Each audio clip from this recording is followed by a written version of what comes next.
আল্লাহ সুবহানাহু সর্বশক্তিমান মানুষকে ধার্মিকতা এবং উপাসনা অর্জনের জন্য রোজা রাখার আদেশ দিয়েছিলেন। উপবাস আমাদের ধৈর্য এবং ত্যাগ শেখায় এবং সমস্ত ব্যাকগ্রাউন্ডের লোকদের মধ্যে বন্ধন বাড়ায়।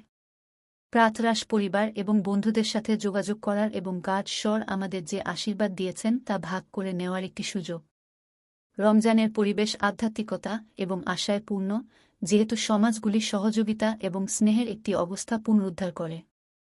রমজান মাসে অভাবী ব্যক্তিদের বিশ্বাস এবং সহায়তা করুন এমন একটি ধন্য কাজ যা আমাদের গাড স্বরের নিকটবর্তী করে তোলে। এই মাসটি আমাদের উপাসনা এবং আনুগত্যের মাধ্যমে গাড স্বরের সাথে ধ্যান এবং আধ্যাত্মিক যোগাযোগের সুযোগ দেয়। রমজান সমাজের সদস্যদের মধ্যে সামাজিক যোগাযোগ এবং সংহতি উদযাপন করার একটি সুযোগ। রমজানের প্রতিটি দিন গাড স্বরের নিকটবর্তী হওয়া এবং সর্বোত্তম জন্য উদ্দেশ্যটি পুনর্নবীকরণের একটি নতুন সুযোগের প্রতিনিধিত্ব করে।